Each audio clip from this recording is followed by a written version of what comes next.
السلام عليكم ورحمة الله وبركاته. اليوم بالصدفة اكتشفنا حاجة خطيرة برشا على حسب رأينا احنا بالطبيعة في انتظار الهيئة العليا المستقلة للانتخابات. المشكلة هذه تتمثل في انه في الفيريفيكاسيون تاع نجمة 195 نجمة نمر بطاقة التعريف دياز الناس كل تعرفها ان هي باش تشوف روحك مقيد ولا لا وين مقيد.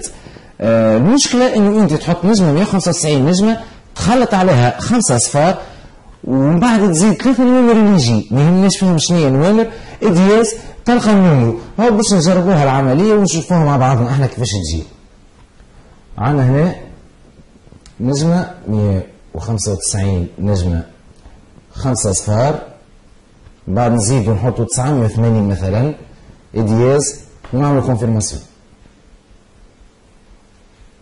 كيف ما تشوفوا السيد هذا معناها مقيد بورتون الرقم هذاك مستحيل انه يكون رقم بطاقة تعريف. نزيد نعاودو تجربة اخرى، نجمة 195 نجمة 5 اصفار ناخذ 780. كيف ما نشوفوا زاد مع بعضنا الرقم هذا زاد مسجل بورتون مستحيل ينجم يكون رقم بطاقة تعريف. عملنا الفيديو هذا مش باش نشككوا في مصداقية الهيئة العليا للانتخابات ومش باش نشككوا في سير الانتخابات بصفة عامة. عملنا الفيديو هذا فقط نطلب من السيد شفيق صرصار وهيئته الموقرة انهم يوضحوا لنا المسألة هذه. السلام عليكم.